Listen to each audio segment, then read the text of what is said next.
Hello, hello. Good morning, everybody. Happy Hump Day. It is Wednesday. The week I'm kind of screwed up, Ted, because we took Monday off. So I'm like, oh, today's Wednesday. So yes, we're halfway through the week. You've almost made it through your work week, everybody. If you're blessed enough to still have a job. A Monday to Friday job. Yes, Monday through Friday job. You are tuned into the Ted Manila Information Show, or TMI for short. We do bring you way too much information. What are those parental advisory? I'm going to make that a verbal parental advisory warning. We drop F-bombs in here about all the stuff that you already know you want to know about, and sometimes stuff that you never thought to think about. And I think, Ted, the last story of the day today is one of those stories. That's true. We are live Monday through Friday at 10 a.m. Eastern. So please be sure to like and follow the show wherever you're consuming this content so you can tell the algorithms that Ted and Manila are in demand, dude. I don't know who's running YouTube these days, but, you could tell them. You could tell the YouTube folks that, hey, you should share the word and introduce the TMI show to the masses. You can help us by doing that, by clicking like. That's it. So today we're just going to be talking about three top headlines. And like I said, like I was teasing, the fourth topic is something you never really thought about. But I got to tell you, Ted, I read a whole book about tangentially related to this particular topic. What? About how we're over sanitized. Yeah. You read an entire book about this? All right. Yes, an entire book about this. I mean, most Americans don't even read an entire book. I know. And I'd like to talk I read one time, I don't know if this is true, but I read one time that... You read one time? Yes, I read one time that, I think it was the American Booksellers Association. I promise you'll like this story. They said that there was an average of one book per American household inside an American household. And I was like, I wonder if that includes like the Bible or at the time, the phone book. 330 million plus households. 330 million books total in households. We have more guns than... I'm kind of greedily hogging the books because I have thousands. 330... Me too, I do too. 330 million people. So how many households do you think that is? Oh, that's a good question. I think it's probably maybe about 2. What do you think? About 1.5 per household or something? So 1.3. Half that number. Yeah. So not even half. Like 200. Let's say 200. Like single people is considered. There's a lot of single people. A lot of them. And then there's the coastal elites like you and I with the one kid. Mm-hmm. Who have the one kid. That's one household. So like 200 million books. Anyway, the point is, let me get to my point. Okay. So one time, when I was single, I was young and much better looking. It's hard to imagine. And I was anyway. My roommate, who was very good looking and connected to all sorts of cool people in Lower Manhattan, said, "Oh, let's go to this party tonight. It's hosted by these models who all live in this loft together." And I was like, dude, I like no models. Okay. Like, I don't want to, like, why? Because what if I knocked one up? It would dilute my genes, but like low IQ. Are you implying that they're dumb? No, I'm not implying it at all. I'm totally saying that they're dumb. So I mean, I have, dated one model and she was actually very intelligent, but that was an exception. So the point is, I'm like, no models. And he's like, and so we had this whole he's like, I'm like, we could get drunk. We could end up having sex with them. It could cause problems. We'd end up married to them. And then these could be our children. IQ of like 80. Terrible, right? So I'm like, they couldn't even be executed in Texas. So I'm like, okay. So we're going back and forth. And he's like, all right. Here's what we'll do. We finally agreed upon this. If they have one book in the loft, we can stay. And we will, maybe have coitus one with them. Book amongst them. There were like 4 girls who lived there. Okay. So and they did have a great loft with an original Liechtenstein. So they had some money. Anyway, so we had a whole debate. Does that include the phone book? Does that include the Bible? Does that include, so, but we're like, so finally I was like, anything perfect bound, which means like squared, right? Like not a magazine, no Vogue, this doesn't count. So anyway, so we go there, and it's the most hilarious thing. So we find a corner, we're sussing out the party. Now, never have I seen so many bookshelves in a home in my life. There were built-ins from floor to ceiling. They probably went like 50 to 60 feet. I mean, it would be perfect for like a mad professor with tons and tons of books. I mean, even I, with all of my books, probably would have had lots of extra room left over on those shelves.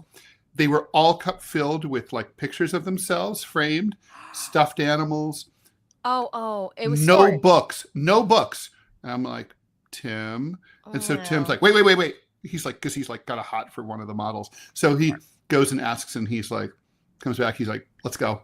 And I go, did you ask if they had a book? And he's like, yeah, let's go. We just a book of any kind, Well, that's the book I'm talking about. Gotcha. Well, excellent. The title, the cover is appropriately graphically clean. Yeah, it's excellent book, and it's totally. We'll explain when we get to the fourth topic, because I actually Robbie is saying that there's a little bit of breaking news. Tucker Carlson, we all know who he is. He of the bow tie, his father, who I guess was extraordinarily wealthy, right? He's the Swansons. No, that's mom. That's mom is Mrs. Swanson, who Tucker is estranged from, or he's estranged from mom. Mom and her family. I guess she was like a young rich hippie, when she got married and had kids, and I guess kind of. I didn't realize. I assumed he was going to get that lucre. I thought so too. Maybe I don't know, but she was a hippie, and she kind of ran away from the family, which is why Tucker and his brother, they always talk about their dad, and they never really mention their mom. They grew up with dad. Yeah. Interesting. Okay. Dad just passed away. So I don't know how our sympathies to Tucker. Pardon? Yeah, that always sucks. I mean, Tucker's what, mid late 50s, something like that. So his dad's probably 80 something. He's probably 50. I'm going to say Tucker Carlson's 53. I'm going to look that up right now. No, I think he's a little older. He might be mid. I don't know. But I guess if I had to guess about Tucker's dad, I guess he would be like 80-ish, mid 80s. 55 on Tucker Carlson. Right. Exactly mid 50s. So yeah, if I had to guess, dad's probably mid 80s. Mm-hmm. But that's sad for anybody. But it sounded like his dad had a life well lived, according to Tucker. So did he? That sucks. Yeah, I mean, he ran the Voice of America for many years. Oh well. Trumpy. Well, I guess it'll probably be brought back. All of these, is that Trump executive orders. Speaking of which, a little preview to our first topic. Seem to be they're legally perilous, right? I mean, that's why they're executive orders. They're not gonna they're not gonna withstand judicial scrutiny after this. Yeah, especially after this administration. Even if it was things were dragged out, all these hundreds of executive orders. Even if they get dragged out through the courts for the next couple of years, once Trump is out of office, and he will be out of office, they can theoretically just come to an end. The dad died at 84, almost pretty much the same age as my mom. My mom was just shy of 84. Well, I mean, isn't Joe Biden 84 now? I think he's 83, if memory serves. Thereabouts. Well, that's around the age. Yeah, no, for sure. I mean, well, it's higher than life. I think it's higher. I think it's higher than life expectancy, right? You're in overtime at that point. Yeah, you're on borrowed time. And not to mention, the real question is where, when you were born, what was your life expectancy? I mean, if you were born, does that play into it? I think that's related. Although I think your odds keep changing as you age, right? Like, so if you. So like you have a certain life expectancy when you were, let's say when you're 10, you have a certain life expectancy average, right? And then like, let's say you get over a hump. Like obviously if your life expectancy was say 75 and you're now 80, well, your life expectancy has improved, right? So. Sure. Yeah. Well, our sympathies to Tucker Carlson. All right, let's keep going. All right, so let's get into the news. Let's hit the jaws. and get into the actual headlines, because I do have to actually be out on time today. Yeah. Well, by the way, we should. I'm want you to have. I'm going to behave make that you way. make an appointment every day at I'm this gonna have time. meetings every day. Yeah, because the after the show. internet says that these shows are supposed to be under an hour, right? That's So, true. That's so true. like Even this. and I know I'm guilty. I know we both do You're it. part of it. Look, I am part of it, but it says right there, right but below under our but images. under the doctrine of 10 to patriarchy, I'm 11. going to blame you. So, Yes. Look at the image right below us. It says 10 to 11, so we should stick to that. But mostly because of me today, I have to jump out because of meetings for these other projects. So let's hop to it.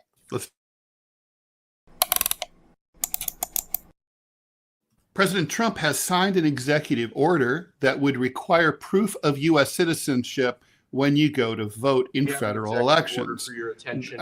This is an exceedingly rare matter, voter fraud, but is constantly cited by Trump as the reason that he lost in 2020.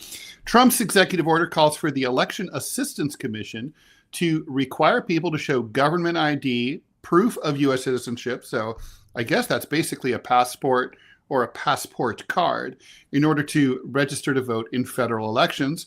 And it directs state and local officials to record and verify the info. It also requires states to count ballots by election day. Administration officials, we'll get into all this, who cast the order as one of the most far-reaching in American history about elections, says that it's about cracking down on illegal immigrants who are on voter rolls, supposedly. And also, this is likely to face legal challenges. Rick Hazen, political science prof and director of the Safeguarding Democracy Project at UCLA School of Law, says Trump doesn't have any authority whatsoever to tell the states how to run their elections because under the U.S. system, it's entirely up to the states how to do things. Hazen added that Trump's exertion of power over the commission created by legislation passed by Congress is going to have to be tested by the courts, since what he's ordering them to do is either contrary to law or at best disputed. The order claimed that the current rules that prohibit states from allowing non-citizens to register to vote are not adequately enforced, and suggested that elections were also compromised by states that counted ballots received after Election Day.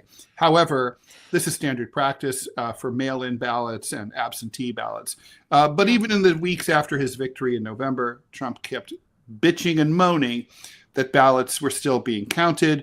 The teeth in this order is that the federal government would withdraw federal funding to states that don't comply. So, that's basically what's going on here. I'm going to bring producer Robbie into this too. I just want to say, this is, as usual, solving a non-existent problem. It's like solving the problem of anti-Semitism at anti-Zionist rallies because it doesn't really happen.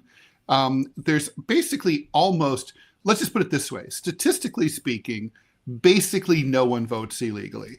It's like happened in a handful of cases. Dozens. Yeah, we're talking in a nation with well over 150 million voters.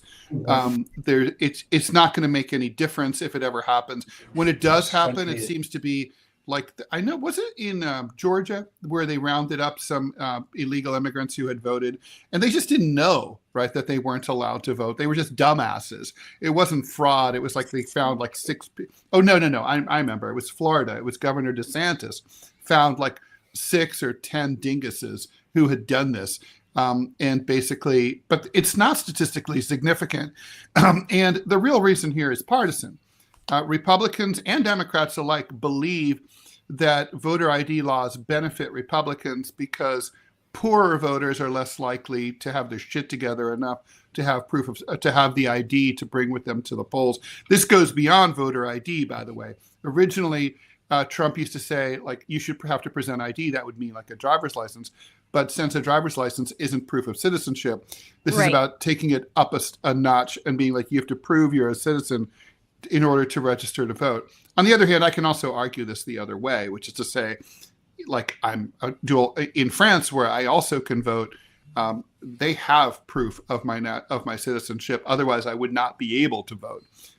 So it's it's here. It's kind of like kinky in that like anybody can kind of register to vote. That's yeah, exactly. That's not how you can go to the post office and just do your change of address form and You check just mail a box. card. Yeah, exactly. Yeah, and say I want to register. But there's just not really any. There really is no but- significant fraud, and I guess Right. the question is this That's is the this thing. a problem Well- worth? Is this a problem worth Well- solving at the cost of millions and millions of dollars in state and local spending for The answer is yes. for the infrastructure? That's All right, why I Robbie. brought Robbie Even though in. it will make no difference. know. I mean, talk about a waste of taxpayer money. Go. It won't. Yeah, isn't this a Doge? That's a Doge complaint. Like, to be fair, I mean, I'm kind of neutral on this. I'm kind of like, for me, I don't have too much to say about this. Where I'm kind of like, it's not a big enough problem that warrants spending all this time and money. I think states can decide for themselves because this is supposed to be, and that is the big issue. Power. Yeah. I mean, in our system, states control elections. This is what I kept complaining about Bush v. Gore. The problem is not the Supreme Court's decision. It was their agreement to take the case. They shouldn't have. In the Florida election dispute, the highest court in the land was the Florida State Supreme Court. Okay. And that should have been the end of it, whatever they decided. States run our elections. That's the way things are here. But I thought guys like Robbie agreed with that. Here's the thing. I do. It's like abortion, right? Like we have this patchwork quilt because we never put into law that Roe v. Wade was the law of the land. It was just kind of presumed and punted and punted and punted until somebody came around and did something about it. And now it's not the law of the land. We have this patchwork quilt of abortion laws from state to state.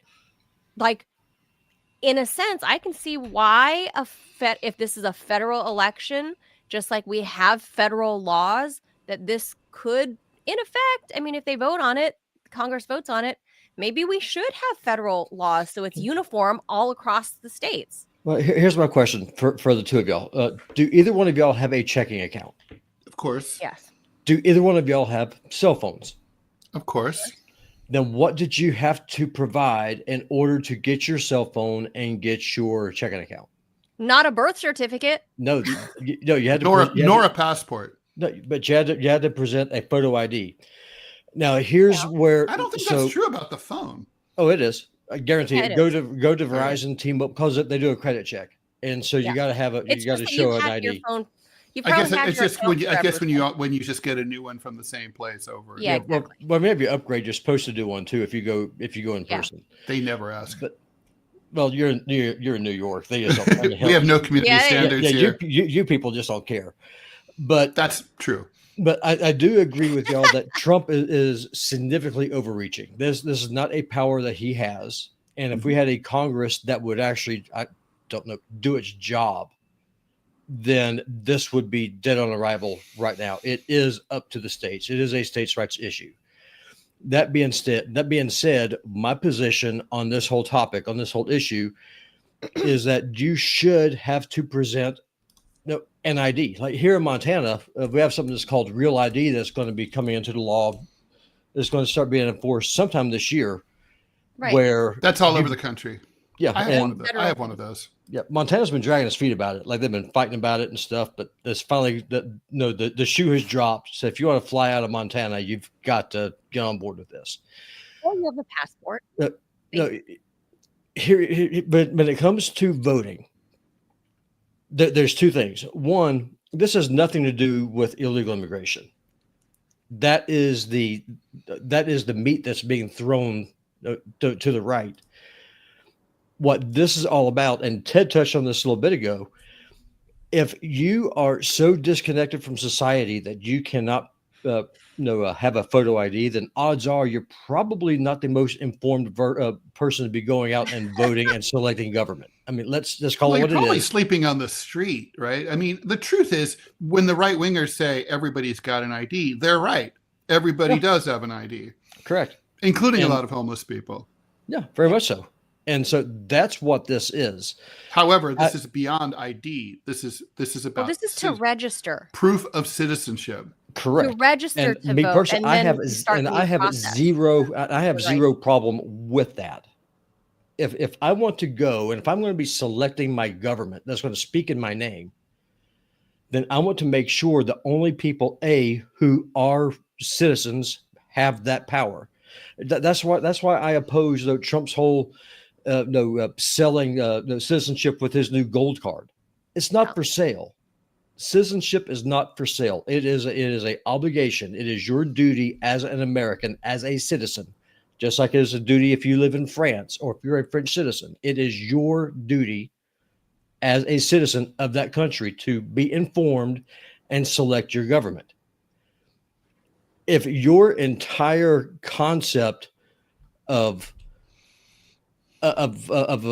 citizenship is, I get this little card and then I'm checked out for 4 years, and then I go vote the way the MSNBC tells me to vote.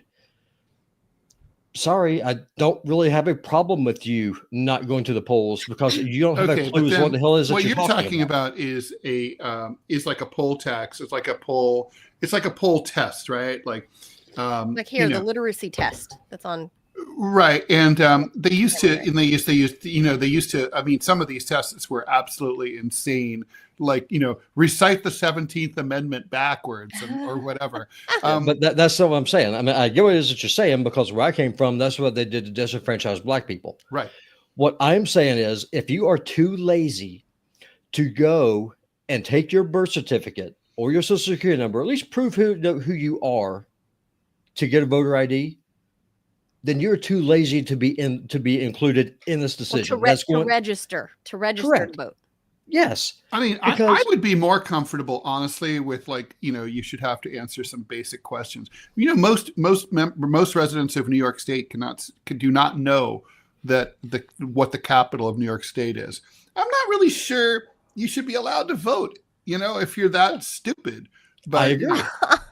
And that's what I'm saying. And so I realize what I'm saying is. Yeah, but voting is a right for citizens. That's exactly right. Yes, it's not a privilege like a driver's license. Yeah, it is a right, and so with that right comes responsibility. If I'm going to go on an airplane.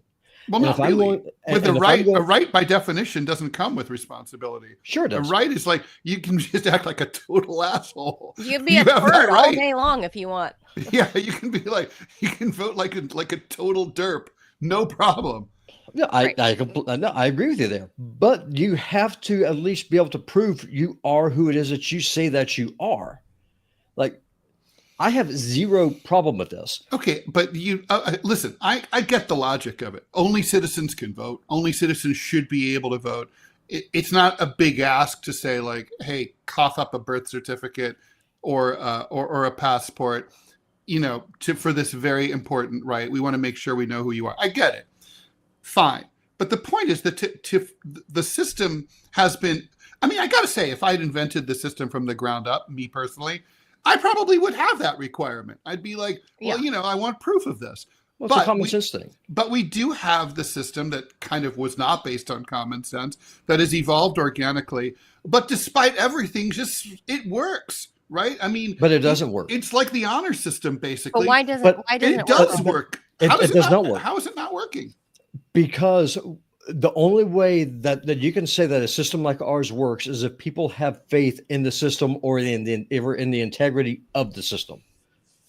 Like, for example, if you're going to have elections, the buy-in has to be that the majority of the population believes that this election is fair, that is equitable. The results are legitimate. Correct.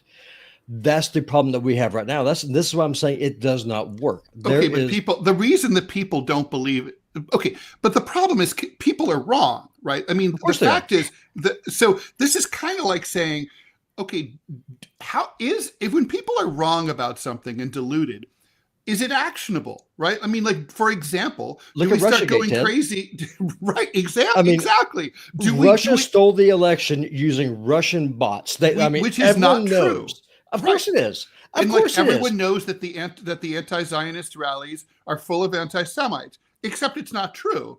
But Ted, we know that it's true because you got deplatformed and fired because you are a threat to democracy. The same with Manila. But the point is, so if people are deluded and insane, How do we have to spend millions of dollars to convince stupid people that they're wrong? No, but what you have to do though is that you have to at least put in some kind of. What you have to do is that you have to restore faith in the system one way or the other. Asking people to prove that you are a citizen is a very small ask. And as far as the cost goes, here's what I would do personally if I was President West, before I got assassinated. What I would do is I would Or eaten by wolves. I would contact the Americans who are on the voter rolls, and what I would do is I would send them passports. You would get a passport. I would send them a passport. So what I would do is, as a federal government, what I would do is I would reach out to the state, say, I want you to contact every voter that's on your rolls, verify their identity.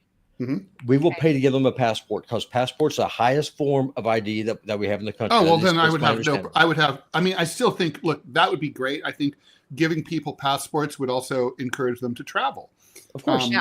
I mean, President George W. Bush famously did not have a passport before he became president. What? Yeah, that's right. And by definition, he should not have been allowed to be president for that reason. He'd basically only been to Mexico, for drinking. No. And that's it. Like he crossed the border using his driver's license. You're kidding. But the whole thing is, just to get back to the whole point is, I'm sorry, you have to prove who you are. If you are going to select the leadership of my country, if you are going to determine foreign policy, how much I pay in taxes, if you're going to determine every aspect of my life, if you're going to push an agenda that says, hey, dudes cosplaying as women can go into my daughter's bathroom, fine, go with God. But you have to prove that you have a right to vote. Right. That's so very small ask. But we're seeing what's here, next? Are we going to have to? Of the United States, right? Should we spend? That's what it says. Should we spend $100 million to create an anti-Yeti protection squad to protect us from the Yeti threat that might be coming from where you live? Listen, listen. Yetis will tear you up. they will eat you. But again, though, I think this solves two problems. The herring is illegal immigration. Everybody knows that that's not true. The real issue with this, and I have no problem with this. If you have so little gumption in 2 or 4 or 6 years to go and pick up an ID card, I am not going to shed any tears whatsoever. Well, that's when ballot that box. ID card and proof of citizenship are not the same. That's a different argument there. That's because that's going to the ballot box with your ID. Right. Like I live in Virginia, they require that a picture ID, and I have a problem with some of that anyway with the millions of homeless people in America. But this solves that problem. But there is no problem. Argument. But this is talking about registering, having the ability to vote in the first place. The argument is being able to register to vote. Trump is now saying you have to prove when you register that you're an American citizen. By the way, this is not clear about what would happen about all the current people who are all like the three of us who are already registered to vote, right? I would imagine it's probably grandfathered, right? You can't just suddenly all these 300, 200 million, 180 million. Trump doesn't have the power to do this anyway. It would depend on the states. Right. And the states are going to, by the way, someone's going to have to sue Trump. It's going to have to be a state because it's got to be someone with standing. And that's going to be taxpayer money that's going to be squandered fighting this stupid litigation. Watch what I say. Listen, if we stop bombing Yemen for 3 days, we could pay for this program. That's a good point. Fair. The money is there. You just have to reallocate. Yeah, the money is always there. It's just like, oh my God! Like while we're talking about this, the planet is burning. The ice caps are melting. The polar bears are drowning. There are real problems, and we're not even addressing them. Well, everything's fine, Ted. We're focusing on the non-existent problems and ignoring the real ones. Right. It's because it's all a distraction. It's just like I said yesterday on the DMZ podcast. All this is a distraction. This is just to get people just to squabble, just to fight. Trump knows he does not have the power to do this. The Democrats know that Trump does not have the power to do this. So what are you going to do? You're going to flood the zone. You're going to go to all your proxies on the media, talk about this issue, which frankly it's a non-issue. The states created the federal government, not the other way around. The states run the elections. That is a statement of fact. Trump can say whatever he wants. It doesn't matter. Well, it does have power. I mean, like this threat of cutting off funding. The reason that the drinking age is 21 in every state is not because everybody got together and decided to raise the drinking age. No. It's because you really want to know, it's actually a weird story. It's because Robert Chambers, the preppy murderer, killed his girlfriend in Central Park on my birthday in 1986. And then there was a tabloid frenzy in New York City about underage drinking at this one particular bar on the Upper East Side of Manhattan called Dorian's Red Hand. And then that became a big national story picked up by Mothers Against Drunk Driving, saying like, oh, there's all this underage drinking. Never mind that like no driving was involved here. And ultimately, within a year or two, the Reagan-era Department of Transportation notified all 50 states that if they did not raise their drinking age to 21, they would lose all federal highway funding. And that's what happened. I have a solution to this problem. Ted, I have a simple question for you. Is the United States based on a federal system? Of course.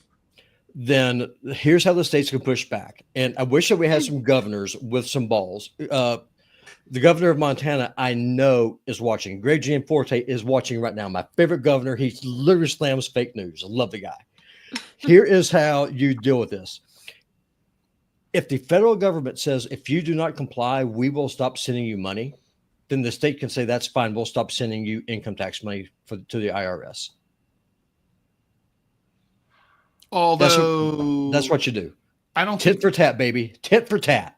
I don't think the states send money to the IRS at all. Well, taxpayers in Montana pay state tax. They pay their money directly to the feds. Yeah. So what you would do is that you just the governor would sign an executive order to say that federal income taxes will no longer be collected from paychecks. Are not valid. Yeah, we're going to nullify it. Nullification is a thing. It is a power that the states have. I don't know practically how you can we got to move on. We got to move on to a different topic. But this, I'm telling you, that's how you do it. If the federal government wants to starve you, you say screw you. You don't send them a damn dime.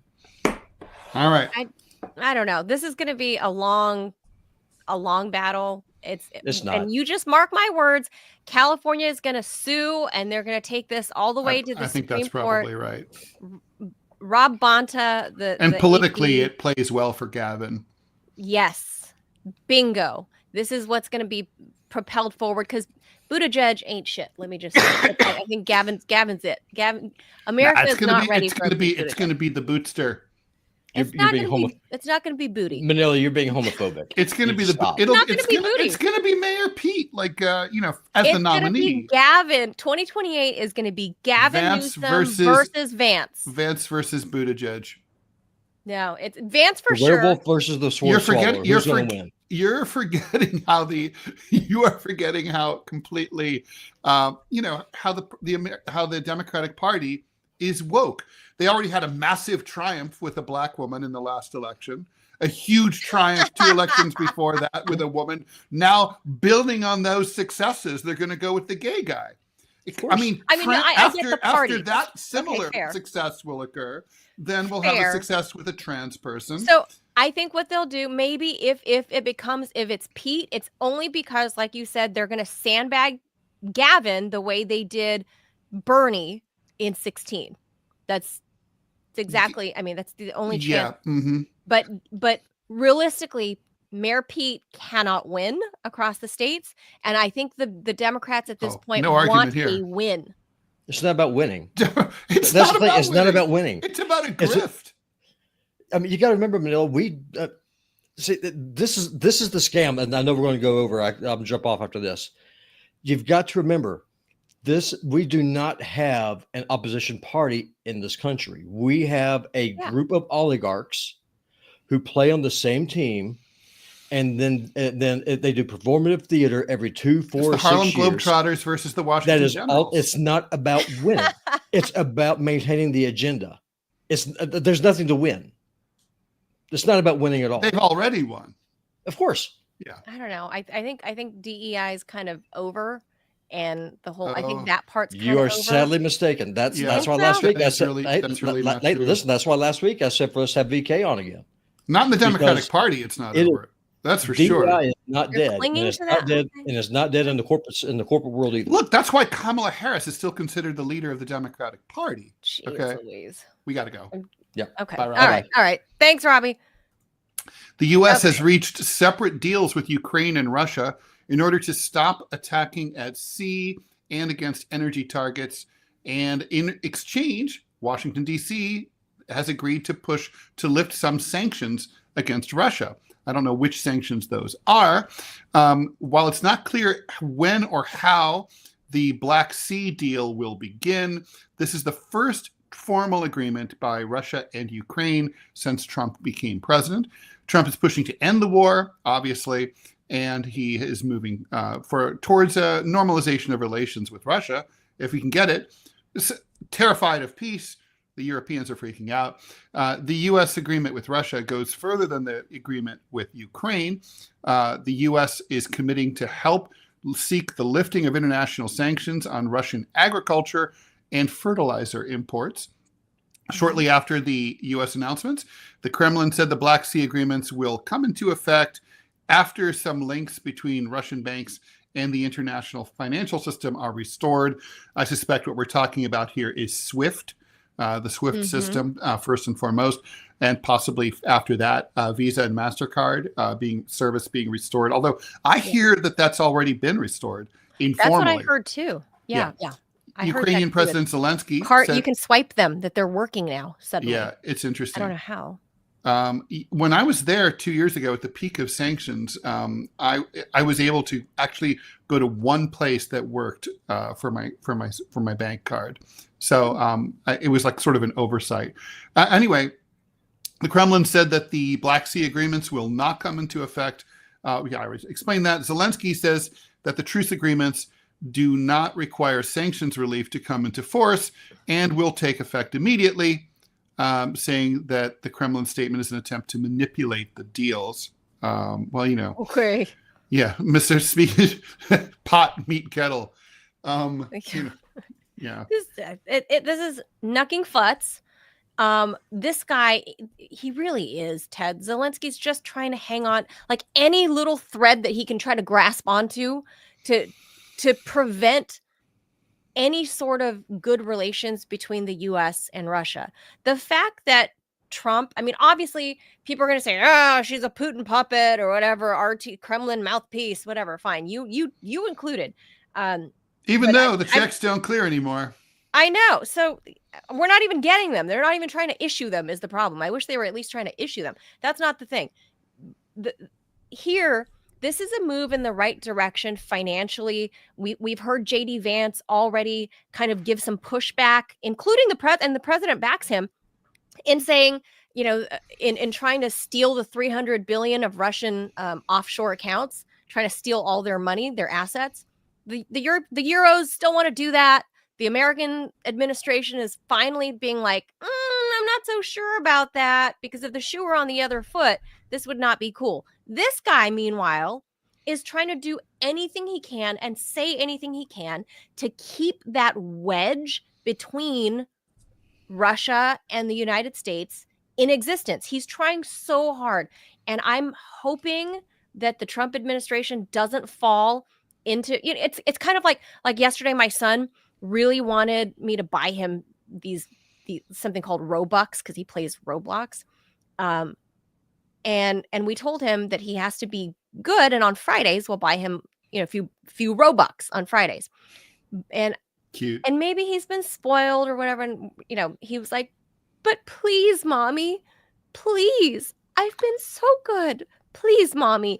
And I was like, "No, honey. The deal is every Friday you get rewarded if you do all the things that mommy asks you to do." Right. And he goes, "But look, mommy, I'm crying. I'm crying now. You have to buy me some Robux. And that's Yeah, what are exactly you? what What we're are you, witnessing. evil? You got to buy him those Robux. Right. And that cute little face. And the same thing's happening with Zelensky. He's over here going, please, Mr. President, please. I need you to send more weapons. I need you to stop giving Russia trade lanes. Don't let them trade, please. And Let them send their fertilizer to make give the world smell like fertilizer. Russian fertilizer. Russian poop. No, this is chemical fertilizer. Okay. That's what it is. And the big thing about that is like the South Americans were really, really using a lot of Russian chemical fertilizer. So they were hit the hardest. So, you know, those Brazilian steakhouses that all of DC loves to go to, Ted, the prices saw the Argentine and Brazilian steakhouses, you know, where they carve the meat on the stick, the big thing. Yeah. The prices really saw a big hike over the last couple of years because farmers couldn't get their fertilizer, thus not able to, you know, give the right kind of food to their cows. And so it caused a whole chain of events. So they want their Russian fertilizer back. Interesting. It's food. Yeah, we're talking about food yesterday, about the Indian rice. And Brazil in particular is a big supplier to the US for meats, for beef, specifically cattle. And there's a kind of a dearth the last couple of years of Russian fertilizer. And Really? yeah, so, you know, there you go. Some expensiver beef prices coming from South America. And that's part of the reason. Interesting. All right. Well, Trump, you might be on tenterhooks wondering whether Trump was going to fire National Security Advisor Mike Waltz. But wait for it. The answer is no. This is, of course, over that Signal group chat that got leaked by The Atlantic. It was about, of course, the plans to bomb Yemen. Instead, which, by the way, we need to add the breaking news that Jeffrey Goldberg just now, just like moments ago, literally published the entire thread. There's Jeffrey Goldberg. He just published the entire thread because I'm sure he took screenshots of everything before the group chat was closed. I'm sure he did. And he just published the entire thread. So Trump, instead of blaming Waltz, blamed a staffer for accidentally adding Goldberg, who's the editor of The Atlantic, instead of Jamieson Greer, the U.S. trade rep. I'm not sure I believe this. Okay, so Manila, I have Signal. I'm sure you have Signal. And I use it a lot. And let me just say, so first of all, there was talk about like, putting in the phone number. You don't put in the phone number. When you add someone to a chat, you just start typing their name and then their name comes up. So I don't know what's the word, retarded you'd have to be to just type G and just have any random G from your phone address book pop up. I think no one's doing that unless you only know 26 people. You only have one G. I kind of don't think that's the case. So, you know how many Goldbergs I know? Yeah, that's a good point, actually. I know several of those too. And it's like, so there's like, yeah, I just don't know if I really, this just seems like bullshit to me. Jeffrey anyway, Goldberg, and by the way, JG. let's just say he was trying to add Jamieson Greer, let's just say officially. Okay, why are you adding the trade representative to war planning chat?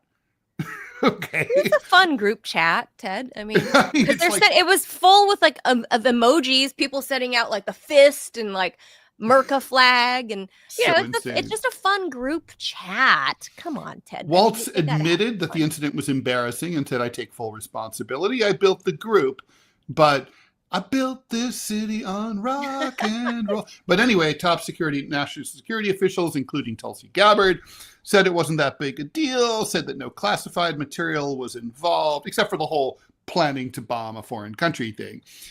Despite Goldberg's assertion that plans were shared that if intercepted by an adversary could conceivably have been used to harm American military and intelligence personnel, Democrats are calling for an investigation in Congress. And even the Republicans in Congress say that it's a mistake and are urging the White House to be honest and own up to what happened, which obviously has not yet happened. Meanwhile, the Europeans, who have been accused of freeloading by J.D. Vance in that chat and also by Pete Hegseth, are kind of a little bit upset about this being insulted and slagged in the chat. The UK government rejected the claim that they're a bunch of freeloading buttheads, highlighting that the planned airstrikes discussed in the Signal Group were actually carried out with support by British refueling aircraft, and that the Brits have been fighting the Houthis next to the US in the Red Sea. I think that's actually a fair criticism. It's kind of like, fuck you, we're not freeloaders, we're sending our own guys who could actually die next to you. Yeah, but I think more broadly, I'm with Vance on this. And by the way, we should note that there is growing anti-European sentiment among the MAGA base, the populist base, I should say, and not the neocon. They're not really the base.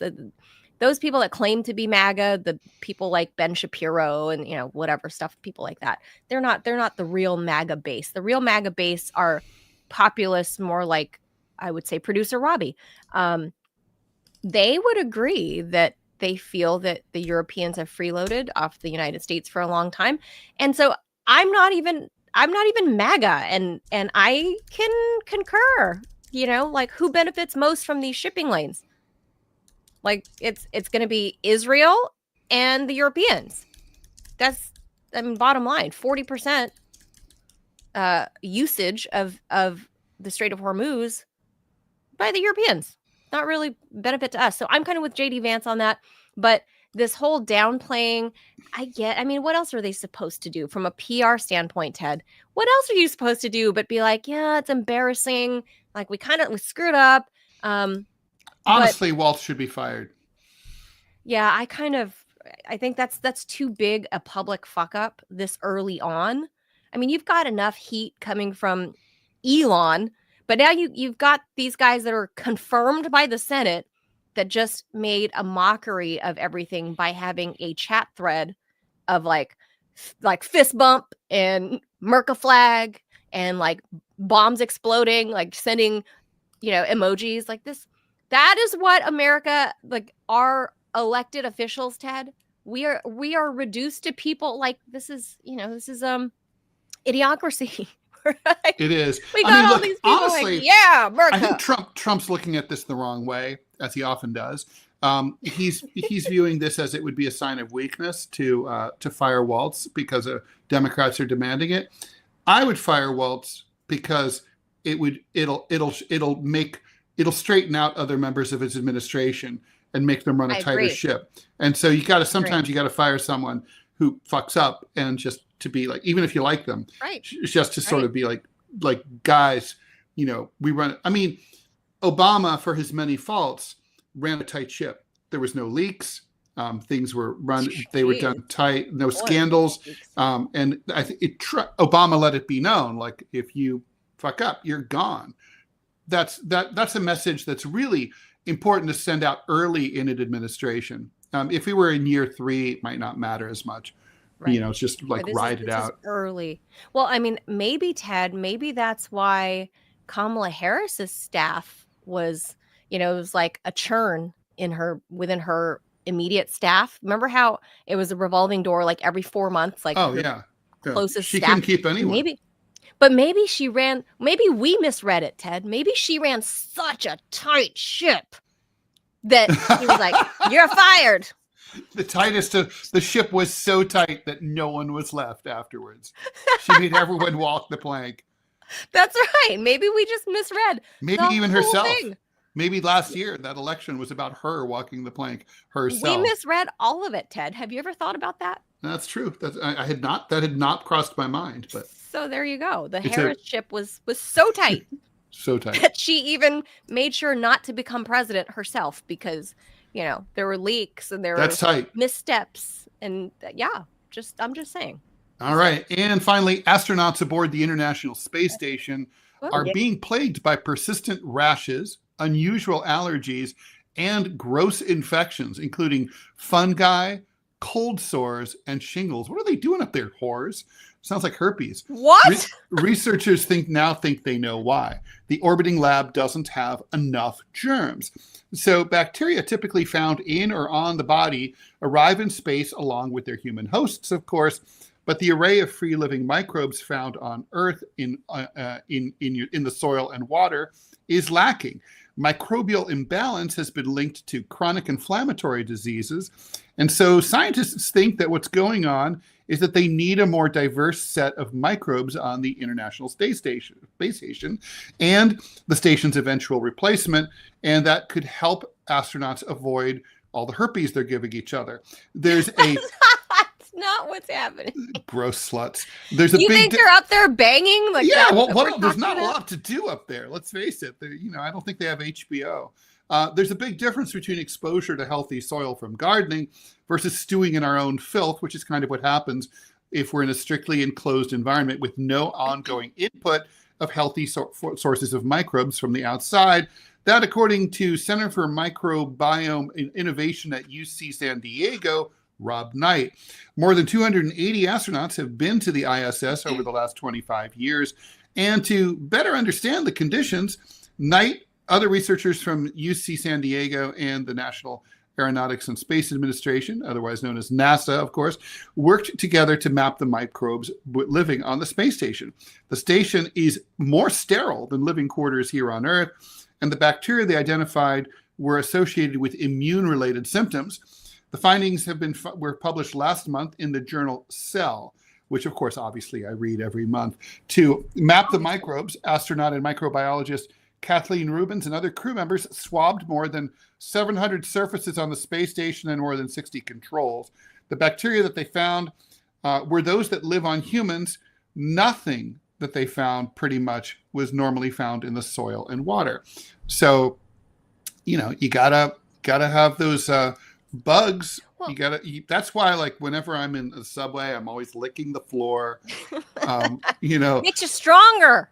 Absolutely. Stronger, Ted. And it is actually true that, like, during the pandemic, the pandemic lockdown caused an explosion of other diseases after we came out of lockdown because of this immunity imbalance issue. So, and also they got to stop, like, giving each other herpes. Okay. So, so I don't know.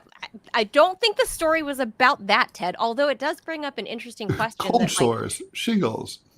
Well, so, like, okay, there, no matter where you work, there are always people who hook up and people who end up staying together, getting married. Like, I can point to several couples at RT America who met at work.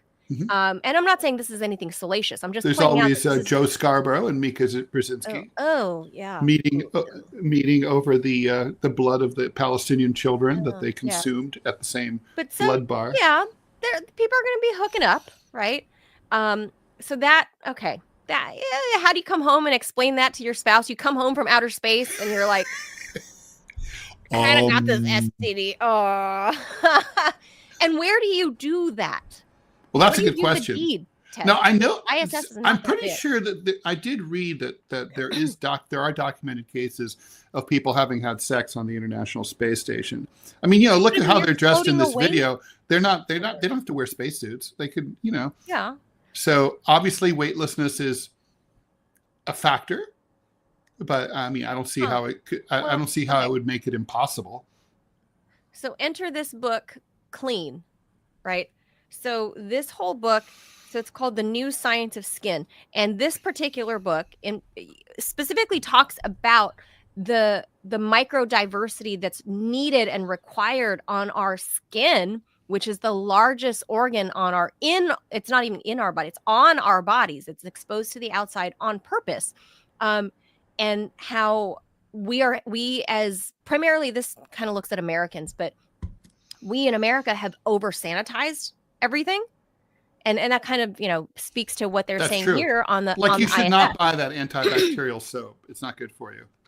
Like, or use it very sparingly, only for your hands, for example. Don't use it on your hands. Just use regular soap. I agree with that too. But he says, at least the author says that you should use the antibacterial only if you're, doing like really, like if you're a doctor and you're scrubbing up, right? Right. Like, sure, you need Although that. I think they don't use that, right? I think they use soap and water. They- Very I hot don't know water, what- and they wash I all don't the know way what kind up of to soap. like their, Yeah, to their they armpits. scrub up. They literally call it scrubbing up. But in the book, what I've learned about was the natural biodiversity on our freaking skin is so fascinating that we have over cleaned our own skin, and it's thus making us more sick. For Mhm. example, we take too many showers. Yeah. No. That There's a lot. Well, that's actually why need- there's the no poo movement, right? The people who don't use shampoo. Oh, I was like, no poo. We need It's to called the poo. no poo Poop is movement. good. That's a dumb name. That's a And then terrible, it's terrible. not. It could No, be not a good- rebranded. But yeah, there's a lot of younger people in particular who they don't use soap. They just bathe with. Well, that's what this book says. Water. Yeah. Warm water, and he actually says it's healthier if you're really just scrubbing like the pits, the junk, and the booty. Mm-hmm. That's really all you need. You don't need. You anything really more have than to keep kind of your water. ass. Keeping your ass clean is super important.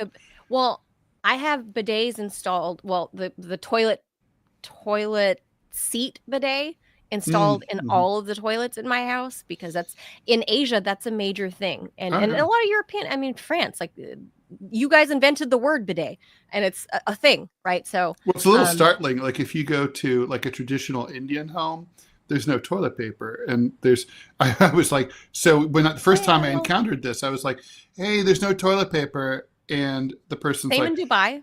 Hey, didn't you see the water pitcher? And I'm like, Yeah. What we have here is a failure to communicate, but that's what you're supposed to do is use the, and right. then, yeah. So like, look, they're doing like some weird dry shampoo type thing, because your scalp is going to continue to secrete oils. There's hot astronaut doing his haircut. But so this kind of speaks to how important it is to actually be exposed to germs, and I'm actually like quite big on that. Like we're the 5-second I rule. thought you were a germaphobe, though.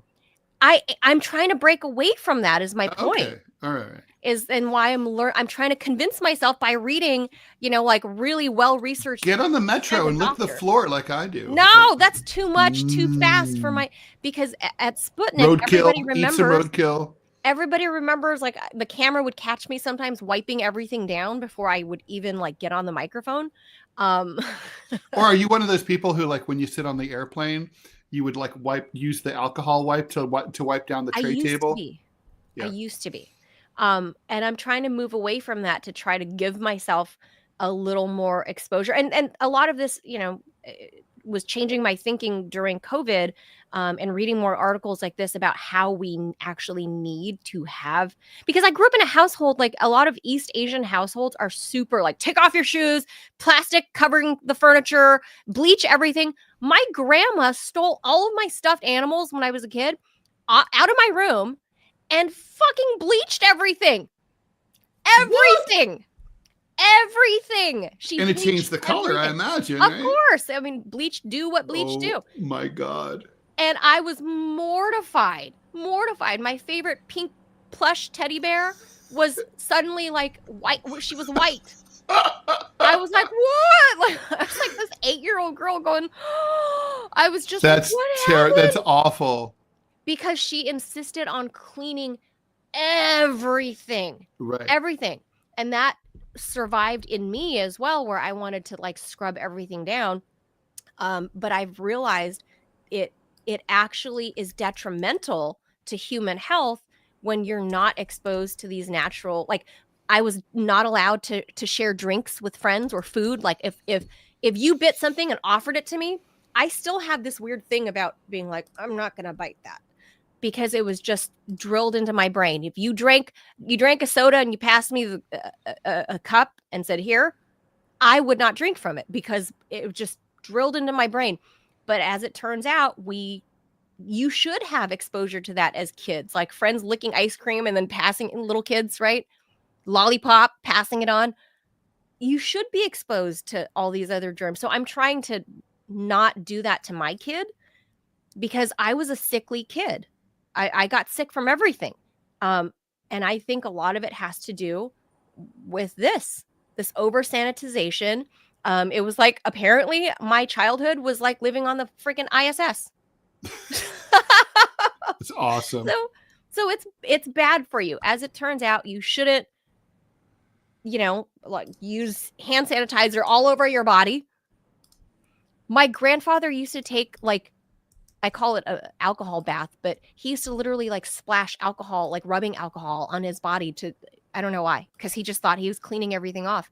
That's not good for you. Nope. It's not good for you. So, well, and before, I know you have to go, and it's good for us to go.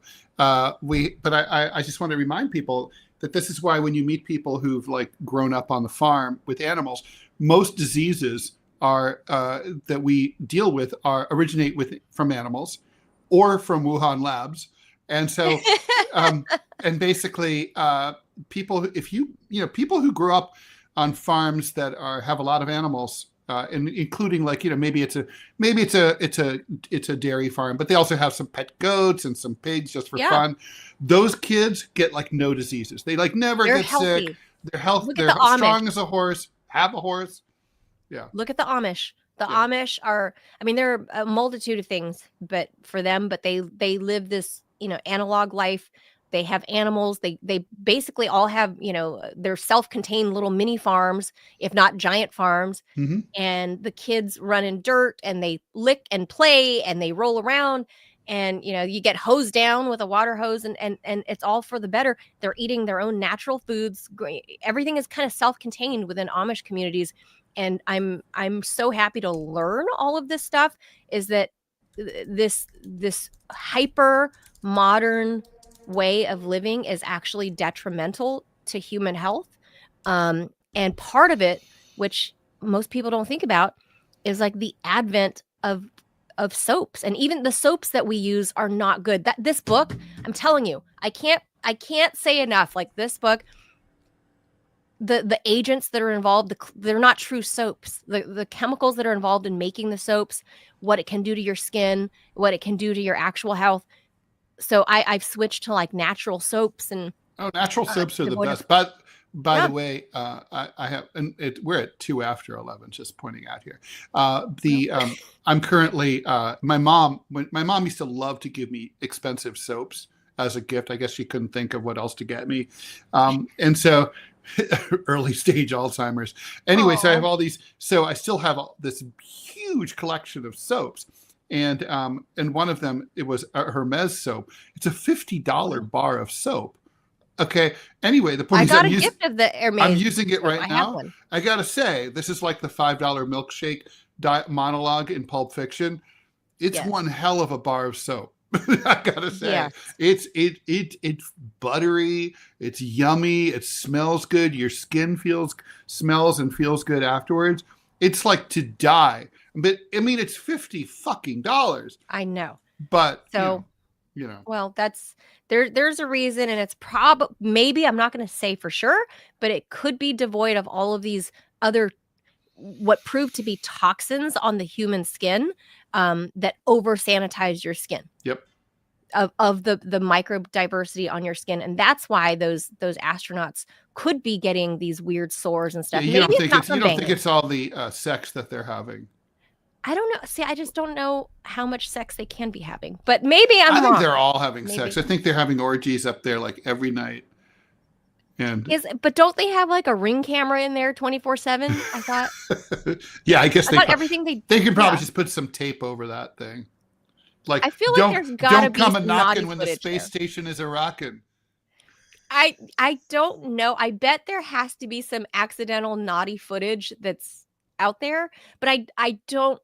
I guess I want to think of them. That would be the ultimate lovers caught on tape. Oh, so boy. I back on my old show in LA, I interviewed this guy. He was a porn entrepreneur, and he had a thing called Lovers Caught on Tape, and he would buy basically surveillance footage from companies that had caught and fired employees. From PIs and stuff. Well, yeah, and a I lot need of to it see is that. it's like workplaces where people sneak into the hallway, into the stairwell to fuck, or at grocery stores they go into the meat locker to fuck, and Oh so then God. they catch them and they often fire them.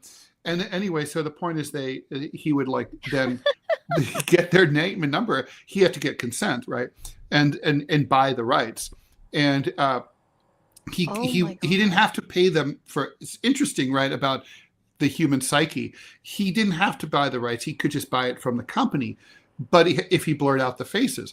But it Right. turns out there's no market for that. People really want to see the faces. So then they go and track down usually the former employee, and most of them were like, yeah, okay, you can do that. And so they take, you can pay me $500. I'll take that. So, and then it became a huge successful amateur porn, people who literally were making porn and didn't know they were making porn. Well, I don't like to think of our astronauts as such, so I hope that's not why. I'm more inclined to say that, the germs that you carried up there, Yeah. and The if they cold sore, fester, that's where the cold sores are coming from.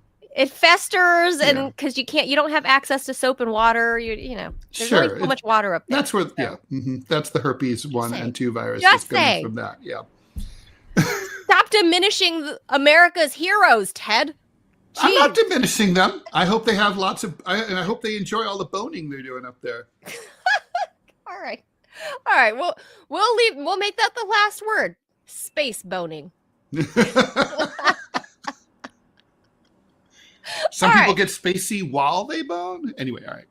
This is why you need to subscribe, guys. So reminder, before we go, please hit that like and the subscribe button, hit the thumbs up, and follow us wherever you're consuming this content. And that'll do it for us, because it's time. It's time to go. That's all the time we have. Gotta go. Adios, amigos. Thank you for tuning in. We'll be back again tomorrow, 10 a.m. Eastern. Thank you Bye. so much for listening. Bye. Space bone where you can.